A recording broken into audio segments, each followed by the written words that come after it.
Dunia News FM. Dans un monde où l'information fuse à une vitesse vertigineuse, comment donner un sens à l'actualité qui nous entoure? Rejoignez-nous tous les mardis et samedis à 19h dans Lumière sur l'actualité. L'émission qui éclaire les événements marquants sous un angle spirituel et philosophique. Nous allons explorer ensemble des sujets profonds, des enjeux contemporains et des histoires de vie qui interpellent notre humanité. Écoutez des experts, des témoins et des voix inspirantes qui apportent un éclairage nouveau sur les défis de notre époque. Offrez-vous un moment de pause, de réflexion et de méditation. Ensemble, découvrons comment la spiritualité peut nourrir notre compréhension du monde. Ne manquez pas Lumière sur l'actualité chaque mardi et samedi sur votre radio Dunia News FM.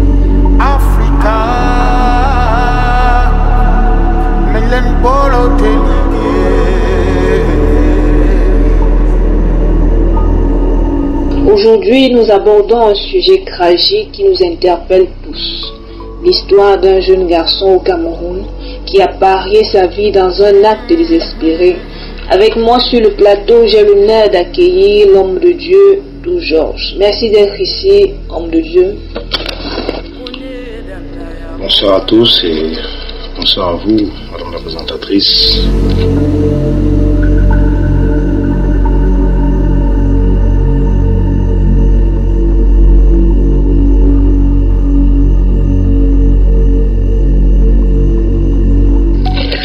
Pour moi, il m'était donné encore une fois de plus cet après-midi, cette soirée.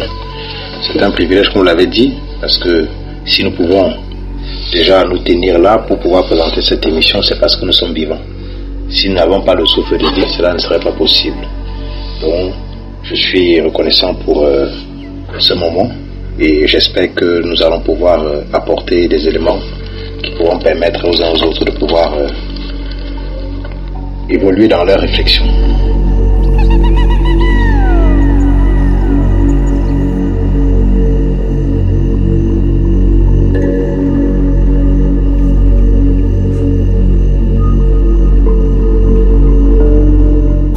Alors, pour ceux qui ne connaissent pas l'histoire, un jeune élève de Form 1, qui est équivalent à la classe de 6e, a récemment consommé de la javel après avoir parié qu'il pouvait décider du jour de sa mort.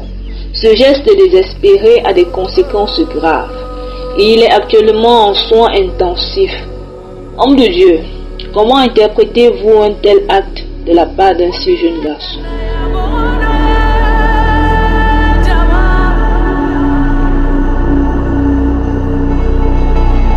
Comment pourrons-nous interpréter un acte, surtout qui vient d'un jeune garçon de son âge? Je suppose que c'est une classe de 6e qu'il ferait et il doit forcément avoir au maximum 13-14 ans, au plus, mais c'est entre 12-13 ans. Et ici nous comprenons que l'acte que nous pouvons poser, qu'elle soit positive ou négative, ne considère pas d'abord l'âge. Pourquoi? Parce que il s'agit ici d'une atteinte à une œuvre qui est une œuvre qui n'est pas humaine, qui est le souffle de vie et qui est précieux, dont les hommes et les femmes se battent au quotidien pour pouvoir conserver ce souffle de vie, même comme ils n'arrivent pas par leur propre force. Mais ce n'est pas pour autant que nous devons nous amuser avec ce souffle de vie. Pourquoi? Parce que c'est que quand nous sommes vivants que nous pouvons espérer, que nous pouvons aller à l'école, que nous pouvons faire du bien à nos proches et que nous pouvons et évoluer dans la société selon que nous avons, selon nos projets et nos objectifs.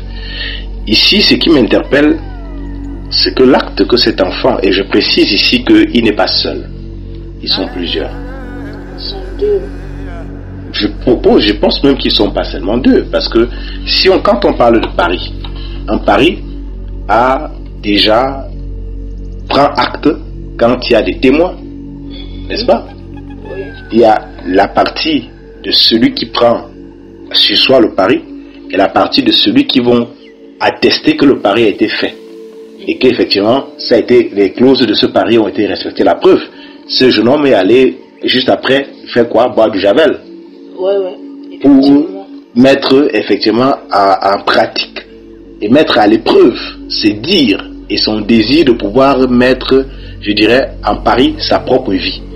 Et cet acte effectivement prouve que dans la société tout entière, parce qu'il s'agit ici des enfants, un enfant sort d'une famille, n'est-ce pas? Dans la société tout entière aujourd'hui, il y a une forme, je dirais, de déséquilibre ou bien, je dirais, de désordre, où les choses qui sont utiles, qui sont précieuses, paraissent pour la société et particulièrement pour la jeunesse quelque chose de vil. Comment un enfant, deux enfants, plusieurs enfants peuvent avoir du mépris pour leur propre vie? Vous avez dit, je crois, dans la suite de votre question, vous avez parlé d'un acte désespéré. Vous avez ces gars désespérés, pas pour lui, pas pour eux, mais pour leurs parents. Donc, cet acte, effectivement, nous prouve que la société, au jour d'aujourd'hui, a un mal profond. Un mal profond qui est plus basé d'abord, pas d'abord sur le physique, mais je dirais d'abord sur le spirituel. Qu'est-ce qui a inspiré ces enfants à ne que faire le pari sur la vie? Ils pourraient bien faire le pari peut-être sur le salle des classes. Nous vous écoutons. Sur leur livre, peut-être sur leur argent de poche, n'est-ce pas? Vous dites, bon, je vais t'offrir, si je peux t'offrir mon argent de poche tout au long de l'année scolaire. Je peux t'offrir mes cahiers d'athlétique et mon cartable et bon, peut-être mes baskets. Mais ils se sont seulement portés au niveau du terrain de la vie. Et effectivement, celui qui a l'inspiration d'ôter la mort, effectivement, excusez-moi le terme, hein, que vous savez tout le monde, on parle du diable. Parce que je crois même dans la Bible, Dieu nous parle à plusieurs reprises. Puisque vous avez mal appelé serviteur de Dieu, et je le suis. Je ne peux pas manquer d'introduire aussi l'aspect spirituel. Et c'est ce qui compte le plus. C'est le but de l'émission. Effectivement, ce qui compte le plus, parce que cet acte qui est posé avait été préparé d'avance dans le spirituel, que ce soit dans les deux familles. Et c'est des pratiques, vous allez vous en rendre compte que si vous allez en profondeur faire des recherches dans ces différentes familles, des enfants qui sont concernés, je précise bien évidemment, celui qui a proposé le pari, parce qu'il y a un qui a proposé le pari, et celui qui a décidé de prendre sur lui, et celui qui a proposé le pari, effectivement, c'est celui qui a bu le javel. Et celui qui a accepté faire partie de ce pari, automatiquement, et est aussi concerné parce que les mêmes esprits qu'on identifie comme des esprits de mort sévissent dans ces familles-là, ce qu'on appelle les morts précoces. Et la parole de Dieu nous révèle dans le livre de Jean 10 que le voleur ne vient que pour égorger et voler, mais Dieu, lui, par Jésus-Christ, est venu pour que ses brebis aient la vie en abondance. Et Dieu nous précise aussi, bien évidemment, pour même les parents qui vont écouter cette émission, pour qu'ils enseignent les enfants sur l'importance de la vie. Pourquoi? Parce que quand nous allons dans Genèse chapitre 2, partie au verset 7, Dieu dit qu'il forma l'homme et il de la poussière de la terre et il souffla dans les narines de l'homme et l'homme devint un être vivant.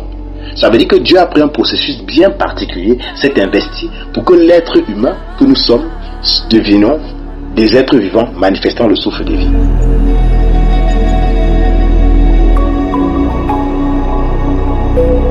Dans le contexte actuel physique, Hébreux 9, 27 nous dit: or, il est réservé à un homme de vivre une seule fois. Après quoi vient le jugement. Ça veut dire que si nous négligeons, ou bien que nous ne prenons pas en compte l'importance du don que Dieu nous accorde, qui est le souffle de vie, que ce soit un adulte, que ce soit un enfant, et que ceux qui sont adultes, ou bien qui sont censés être les parents, ne présentent pas, et bien même dans la société, on ne présente pas l'importance et je dirais, la préciosité du souffle de vie, de la vie. C'est pour cela qu'elle sera toujours banalisée, comme vous la voyez par exemple. C'est cela que dès le début de mes propos, j'ai parlé d'un mal, et d'un mal profond qui sévit la société. Au jour d'aujourd'hui, les jeunes, particulièrement, sont prêts, y compris même les adultes, à faire n'importe quoi, juste pour se faire plaisir, ou bien pour prouver à qui que ce soit, mais ne sachant pas que ça peut être au péril de leur vie.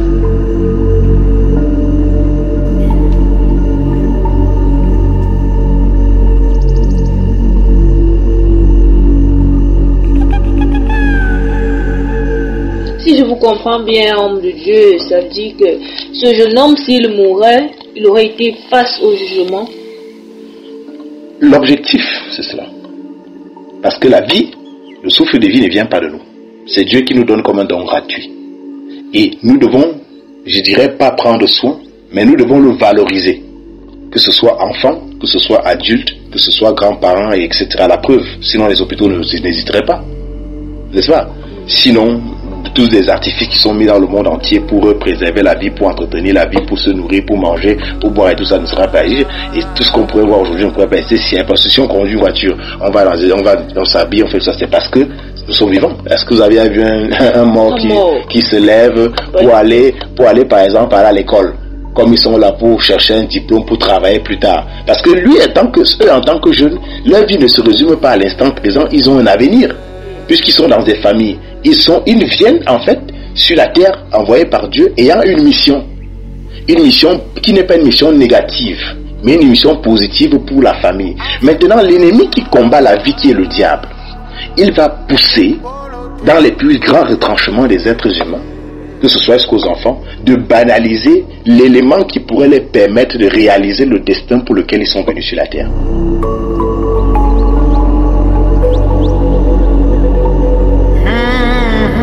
À l'homme de Dieu, que pouvez-vous donner comme conseil pour sensibiliser les jeunes sur la valeur de la vie? Déjà, premièrement, c'est d'avoir un dialogue sincère. Déjà, pour les parents, il ne faut pas avoir des sujets tabous avec les enfants. Il faut avoir des échanges avec les enfants selon leurs âges et selon les contextes actuels. Regardez par exemple, je prends un seul point, le pari. Alors, un parent je ne suis pas là pour fuser les parents, mais un parent qui a un dialogue, je dirais, sincère, ouvert avec ses enfants, qui tient compte de quand il se balade, il se balade partout, il voit ce qu'on appelle les paris sportifs. Je n'ai rien contre les paris sportifs en personne. Pas que je les dise que c'est, je dis pas que c'est, les diabolisent pas non.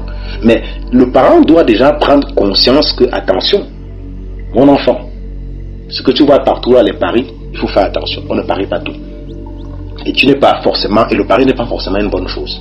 Parce que ça, ses effets et ses conséquences, qui peuvent être la plupart du temps néfastes non seulement pour soi-même, mais pour ceux qui sont autour de soi. Parce que si à un seul instant, ces enfants avaient pris conscience que leur pari devait engager plusieurs personnes, y compris leurs parents et toute leur famille, ils se sont limités à leur vie, non? Ils ne savaient pas que leur vie, en principe, étant sous la tutelle de leurs parents, dépend non seulement des parents, parce que s'ils tombent, c'est les parents qui feront le deuil.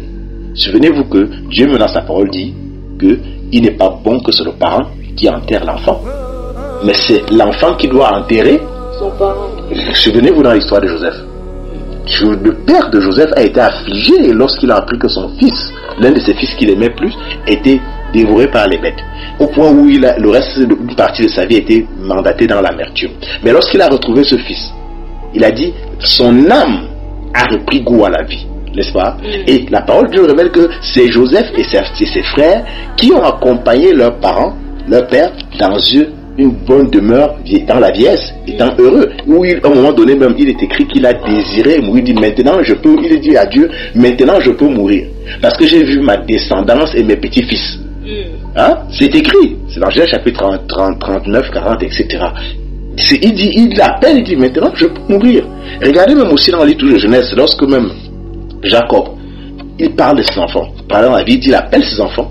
Genèse chapitre 49, il appelle ses enfants, il dit, mes enfants, venez, je vais vous annoncer les choses à venir. Donc ça veut dire que vous devez vivre jusqu'à ce temps pour pouvoir manifester ce que je prononce sur vous. Par exemple, quand un parent envoie son enfant à l'école, est-ce qu'il envoie son enfant à l'école pour qu'on vienne l'annoncer que l'enfant là, comme les parents qui ce jeune homme là, ils apprennent subitement que cet enfant allait faire un pari de sa propre vie. C'était pas l'objectif.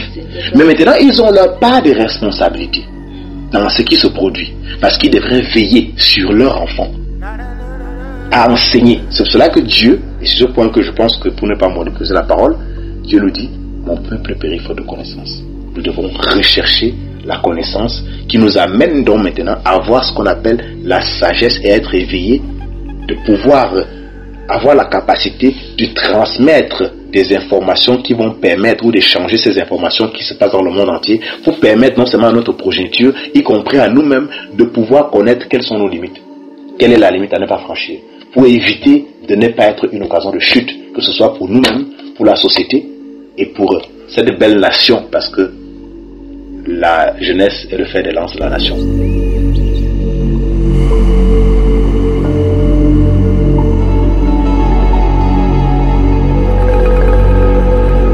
Alors, chers auditeurs, si vous nous prenez de court, Vous êtes à l'écoute de votre émission Lumière sur l'actualité. C'est sur votre fréquence Dunia News.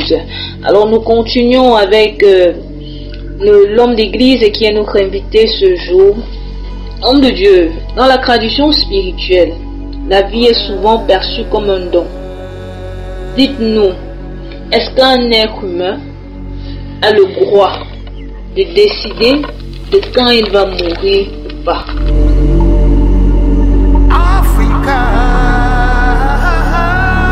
Dessus, je vous dirais qu'un être humain ne doit pas se permettre de décider quand est-ce qu'il doit mourir. Ça, c'est ma réponse, n'est-ce pas? Et je m'appuie sur l'Éphésiens d'Éphésiens chapitre 4, verset 27 qui dit, Dieu dit, ne donnez pas accès à Satan. C'est ça. Fréquemment, on dit souvent dans le monde que ce que tu dessines dans le mur, sur le mur autant pour moi, c'est ce qui finira par apparaître. N'est-ce pas? C'est ce qui finira par apparaître. Tu peux décider de, pensant que c'est ta propre initiative, de mettre un terme à ta vie. Mais à 99%, 0,9%, ça ne vient pas de toi. C'est une manipulation qui a pour objectif de t'empêcher. Parce que tout être humain qui vient sur la terre, comme Dieu le dit dans Jérémie chapitre 1 verset 5, avant que tu ne fusses dans le ventre de ta mère, je te connaissais déjà, je t'avais appelé, je t'avais consacré, je t'avais établi pour venir poser un certain nombre d'actes, pour venir remplir une forme de mission. Mais comment se fait-il que cette mission, tu ne l'as pas encore accomplie? Qu'est-ce qui te motive? Qu'est-ce qui peut te motiver à mettre un terme à cette vie? Ça veut dire que ce n'est pas forcément toi. C'est que c'est celui qui te pousse à vouloir mettre un terme à ta vie, passant par tes pensées, ou bien passant par l'environnement socio-professionnel, ou bien socio-social, ou bien économique, ou bien dans l'environnement où tu vis, la famille où tu vis. N'avez-vous jamais écouté des personnes qui disent que j'ai l'impression que je viens accompagner d'autres des gens sur la terre? Donc, ils se projettent déjà en se résignant en disant, je crois que moi, ma vie est inutile. Et si ta vie est inutile, elle ne sert plus à rien. Qui t'a dit que ta vie est inutile? Personne. C'est toi-même qui le dis. Mais qu'est-ce qui te pousse à faire croire que ta vie est inutile? Donc, je pense que, pour ma part, humblement, un être humain n'a pas le droit de penser un seul instant qu'il a le droit de mettre un terme à sa vie. Les lois même le disent. On interdit le suicide, non? Oui, c'est interdit. C'est interdit d'ôter la vie, non? N'est-ce pas? Si tu ôtes la vie à quelqu'un, même la parole de Dieu nous le dit dans le livre de Deutéronome et Lévitique. Il dit, et quand il parle des vies de refuge, il dit que si quelqu'un involontairement pose un acte contre son prochain et que ce dernier meurt, il faudrait que ce monsieur aille se retrouver dans une vie de refuge où là on va rendre justice. Parce que si le vengeur du sang l'attrape et le tue, effectivement son sang va retomber sur la tête de celui qui a posé cet acte, qu'il ait raison ou pas. Vous voyez? Donc aucune personne, aucun être humain sur la terre, qu'il soit jeune, enfant ou bébé, n'a le droit de décider qu'il puisse lui-même ou bien une tierce personne ôter la vie à son prochain.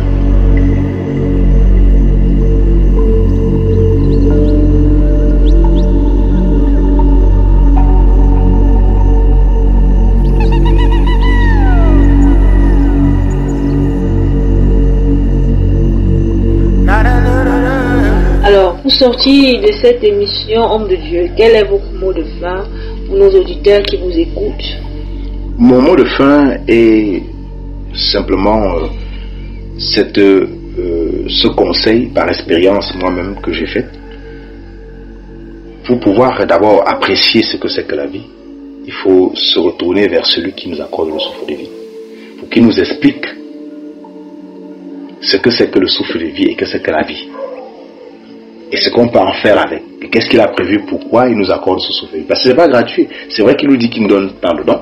Mais c'est pour, comme j'ai dit au début de mes propos, c'est pour accomplir une mission. Et si nous ne l'accomplissons pas, nous n'utilisons pas ce souffle de vie ou cette vie pour accomplir la mission pour laquelle Dieu nous a appelés, on risque d'accomplir la mission de l'ennemi, qui est le diable. Et le diable, lui, c'est pour ôter toute forme de vie et de souffle de vie qui existe sur la terre. Donc détruire les hommes. La plupart du temps, c'est passant les uns sur les autres. Donc, nous devons tous revenir. Et s'il y a une personne qui nous écoute, je profite, c'est une parenthèse, et qui en lui ressent qu'il a le dégoût de sa propre vie, je l'interpellerai de se retrouver dans sa maison et poser la question à Dieu. Et Dieu va lui répondre. Et il verra qu'il va reprendre goût à la vie. Quelles que soient les difficultés que vous rencontrez, quel que soit l'environnement où vous vous trouvez, vous allez redécouvrir, Dieu va vous permettre de redécouvrir l'importance et la grâce qui vous est faite d'être. Merci homme de Dieu pour ces réflexions profondes. Ce gramme nous rappelle l'importance de la communication, du soutien et de la spiritualité dans le parcours de chaque. Junior News FM.